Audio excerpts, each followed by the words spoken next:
Daniel Evans, 35, is the quintessential self-made man. A successful business tycoon with a commanding presence, Daniel has everything anyone could want: wealth, power, respect, and a beautiful wife, Laura.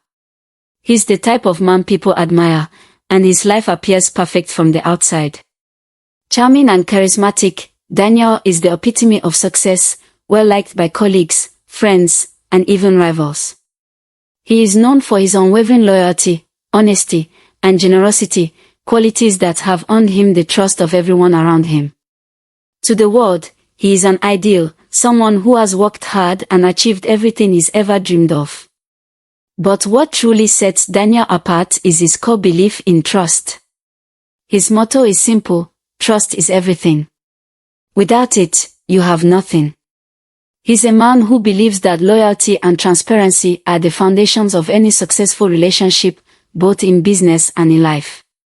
He's never wavered from this principle, always giving his all, whether it's to his wife, his employees, or his closest friends. Daniel holds a deep conviction that people are inherently good, and that by fostering an environment of trust, the world will reward you in kind. This worldview has served him well so far, building him an empire and an image of integrity. But that very worldview is about to be shattered. The first crack in Daniel's perfect life comes subtly, almost imperceptibly. One evening, he arrives home early, eager to surprise his wife, Laura. As he walks up the stairs to their bedroom, he hears hushed voices, the tone of the conversation sharp and secretive. He pauses, uncertain, but decides to push open the door. Laura is on the phone, and as soon as she sees him, she hastily ends the call, her face betraying a flicker of panic. "Who was that?" Daniel asks, a hint of suspicion creeping into his voice. "It was just work," Laura replies, too quickly, her voice strained.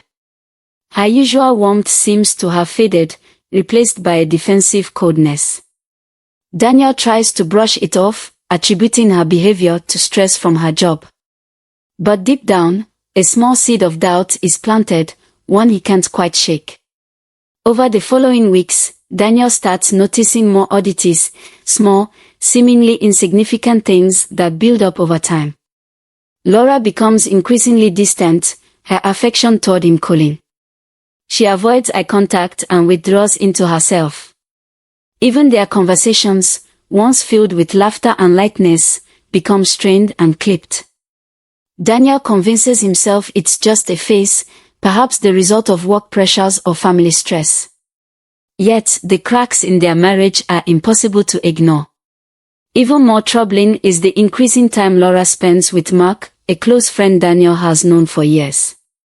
Mark was the brother Daniel never had, the man he trusted implicitly, someone he relied on during tough times. But lately, he notices Mark's visits becoming more frequent, the two of them talking in hushed tones, sharing inside jokes that Daniel doesn't understand. Laura seems to gravitate toward Mark more and more, and Daniel begins to feel like a third wheel in his own life. He brushes these feelings off as paranoia. Yet, deep down, something feels off. The life he built on trust seems to be slipping through his fingers, but Daniel refuses to admit that his perfect world might not be as perfect as it seems. The seed of doubt that began with the phone call has taken root, and as the days pass, Daniel's intuition grows stronger. But he's determined to ignore it, convincing himself it's all in his head. For now, he remains blind to the storm that's about to hit. It started as a routine evening. Daniel had invited a few friends for a casual round of golf at one of his favorite courses, a place he frequented not just for the sport, but for the camaraderie. Among the group were Mark and Tom, two men he considered pillars of his personal and professional life. Mark, his closest friend, was practically family, and Tom, a fellow entrepreneur, was someone Daniel respected immensely. They shared laughs, stories, and plans for the future, a close-knit trio in a world of high-stakes business and long hours. But that night, something was different. As Daniel made his way across the course, he caught a fragment of a conversation between Mark and Tom.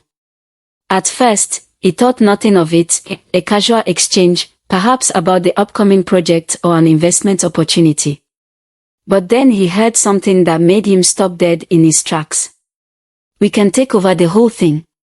It's not like we need Daniel anymore," Mark said, his tone low, almost conspiratorial. Daniel's heart skipped a beat. He instinctively leaned closer, careful not to be seen, but the conversation continued. Tom's voice was more cautious, almost apologetic. "You sure? I mean, Daniel's not a fool. He built this company from the ground up. I don't think it will be that easy to sideline him." Mark's reply was chilling. "We've got the leverage. His project is falling apart already, and we've got all the inside info we need. A little push, and he'll be out of the picture. It's just a matter of time." The words cut through the air like a knife. Daniel felt his chest tighten as the full weight of what he'd just overheard settled in. His mind raced. What were they talking about? What did they mean, "We don't need Daniel anymore," and "insider info"? A cold shiver ran down his spine. The idea that two of the people he trusted most were plotting behind his back was unthinkable. But the way they spoke, it wasn't speculation. It was a plan. And worse yet, it seemed like he was the one being targeted. The conversation abruptly ended as Daniel's golf ball rolled into view. Mark and Tom seemed to pick up their pace, unaware that their words had pierced Daniel's confidence and security. He stood there, motionless, processing what he'd heard. His stomach churned. Betrayal. It was the only word that made sense, and it felt like a storm was gathering in his mind. The next morning, Daniel's world felt like it was shifting beneath him. He couldn't shake the conversation from his mind. What if they were serious? What if there was truth to what he'd overheard? He knew Mark, knew him like a brother, and yet those words, those cold, calculating words, had shattered the trust he thought they shared. How long had this been going on? Were they already putting their plan into motion? At first, Daniel tried to dismiss the idea. He confronted Mark later that day, casually bringing up the conversation. "Mark, you seemed a little intense last night. What was that all about? You and Tom talking about taking over the project?" Daniel asked, keeping his voice light, as though he was brushing off a simple misunderstanding. Mark laughed it off, his face flashing with an expression that could only be described as forced. "Oh, come on, Dan. You know how it is. Business talk. We've been in the game too long, sometimes we talk strategy, sometimes we joke around. Nothing to worry about." But there was something off about his reaction. His eyes flickered away from Daniel's gaze, and his smile didn't reach his eyes. It wasn't the casual, open laugh Daniel was used to. It was an attempt to cover something up, something Daniel couldn't quite put his finger on. Daniel forced a laugh. "Right, sure. Just checking." But deep down, the doubt lingered. Was Mark playing him, or was he just trying to cover his tracks? As the days passed, Daniel's sense of unease only deepened. Laura's coldness continued. She barely spoke to him even when they were alone. There was a palpable distance in their relationship, a silence that spoke volumes. When she did speak, it was brief, guarded, and her eyes would often avoid his. The intimacy they once shared seemed to have evaporated overnight. Daniel's paranoia began to take hold. He found himself glancing over his shoulder, feeling eyes on him even when he was alone. He began to question every word, every action, every look. He noticed Tom at the office more often, sitting in meetings he had no business attending, and his once close colleagues seemed to be undermining him at every turn. Projects that had been running smoothly now faced inexplicable delays, and decisions that once seemed straightforward were clouded with complication. One afternoon, Daniel opened his computer to find something that made his blood run cold. There, sitting in his inbox, was a mysterious file he didn't recognize. It contained detailed information about a deal he was working on, information that only he, his executive team, and a select few had access to. The file included financial breakdowns, internal memos, and even insider strategies. It was clear that someone had been feeding details about his work to his competitors. His worst fears were becoming reality. Mark, Tom, and possibly even others were betraying him, not just on a personal level, but professionally. He felt the walls closing in. His company, his trust, his entire world, had it all been a lie. He could no longer ignore the growing sense of betrayal that threatened to consume him. Every step he took, every conversation, every glance, he felt like he was being watched. Daniel's paranoia had become his reality. The game had begun, and he was its pawn. It starts with a phone call that Daniel never saw coming. His lawyer, usually calm and collected, sounds panicked, his voice trembling with urgency. "Daniel, we have a serious problem. The business deal Daniel has poured his heart and soul into for months, the deal that will secure his legacy, cement his position in the business world, and elevate his company to new heights, is falling apart. A rival company has swooped in with insider information, and they're hijacking the deal right out from under him." Daniel feels the ground shift beneath him as his lawyer explains that everything he's worked for is slipping through his fingers. What happened? Why is this happening? Daniel asks, barely able to process the words. He knows that no one outside his inner circle had access to these sensitive details. His lawyer drops the bombshell: someone close to you is feeding your competitors information. The only people with access to this kind of data are you, your executives, and Mark. The blood drains from Daniel's face. Mark, the one person he trusted above all others, couldn't possibly be involved.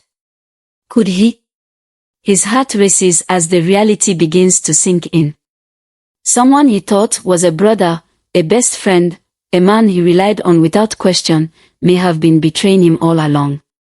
In a fit of rage, Daniel storms into Mark's office, ready to confront him.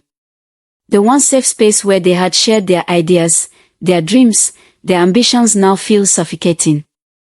As he stands before Mark, his fist clenched, Daniel demands the truth. At first, Mark tries to deny it, offering a few half-hearted explanations, but the weight of Daniel's accusations is undeniable. Then, in a cold, ruthless moment, Mark's facade cracks. "I've been in talks with a rival company, Daniel," he admits, his voice devoid of emotion. "I've been selling your company's secrets for months. But you know what? This isn't even the worst part. I've been using you, manipulating you for years. You never saw it coming, did you?" Daniel's world shatters in that instant. The betrayal runs deeper than he could ever imagine. Mark, the man he considered a brother, has been working against him all this time, feeding him false trust and false hope. And then Mark adds a chilling detail that knocks the breath out of Daniel: "And your wife, Laura, she knew everything. She was in on it. She's been helping me gather information from the very beginning." The room spins as Daniel processes what Mark has just revealed. His wife, the woman he trusted with his life, had been conspiring with Mark, using Daniel's trust against him to destroy everything he had built. The feeling of betrayal is suffocating. The final blow comes when Daniel uncovers the last part of the deception. One night, driven by a need for answers, he starts searching through his wife's personal belongings, something he'd never thought he'd have to do. His fingers shake as he finds a message on Laura's phone. It's a conversation between her and Mark, dated over the past year. As Daniel listens to the messages, his stomach churns. The truth hits him like a freight train. Laura has been having an affair with Mark, his best friend, the man he trusted like a brother. The conversation reveals the horrifying depth of the plot. Laura's voice, soft and calculating, says the words Daniel never thought he'd hear: "I never loved you, Daniel. You were just a stepping stone. A way for us to get what we want." This has all been part of the plan. The world around Daniel collapses. The woman who was supposed to be his partner, his confidant, has been betraying him in the worst possible way. Not only was she having an affair with Mark, but together, they had been using him as a pawn all along, playing on his trust, using his love for them both to manipulate him into giving up everything he held dear. This revelation shatters Daniel in a way that no business deal ever could. It wasn't just about money or power anymore, it was about the complete destruction of his identity, his life, and everything he believed in. His wife, the woman who had stood beside him through it all, had turned out to be his greatest enemy. Daniel is left broken, adrift in a sea of betrayal and lies. The people he trusted most have torn his life apart, and the future he thought he was building is now an illusion, destroyed by the very people who were supposed to stand by him.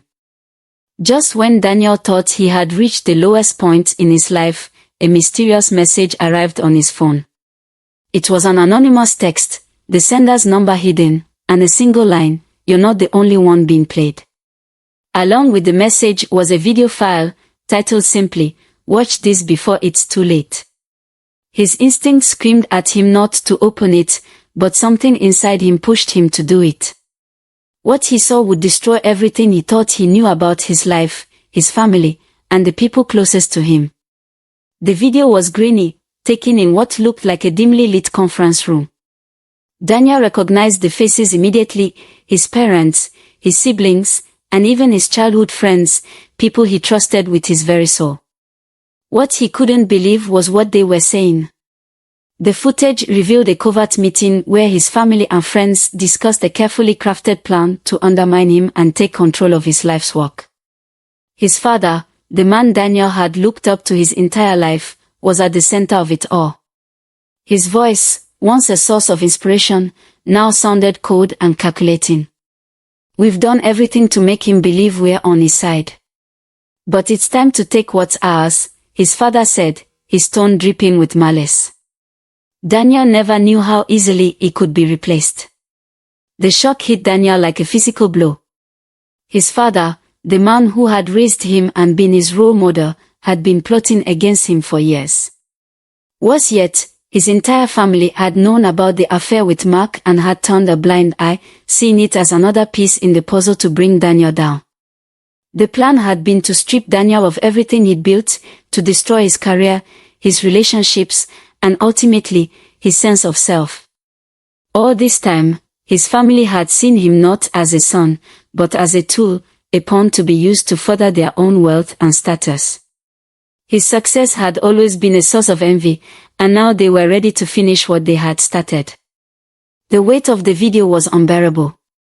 Daniel couldn't fathom what he had just seen, but he couldn't ignore it either. He had to confront them. With everything laid bare, Daniel gathered his family together, his heart racing, knowing that this would be the moment everything changed forever. One by one, his family members denied any involvement, but their faces betrayed them.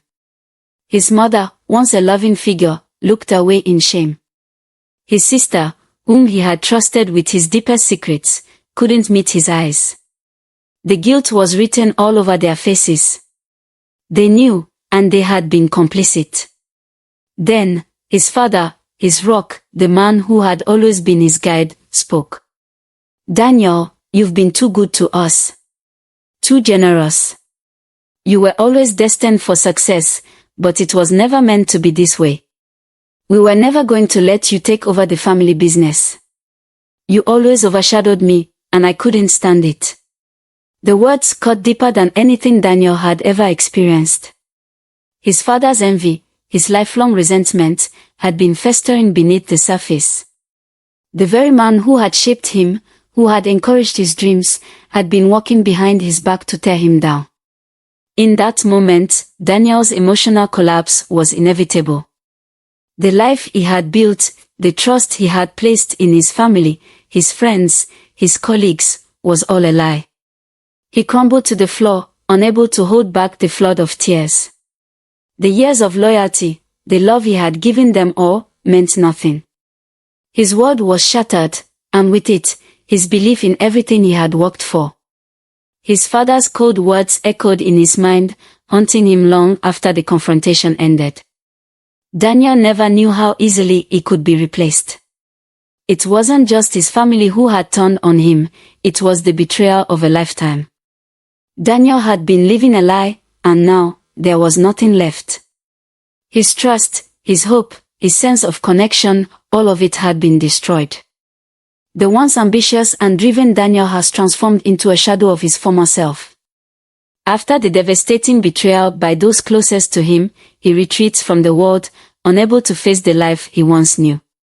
His business, once a symbol of his success, is dissolved. Employees who once admired him are left with no answers, no closure.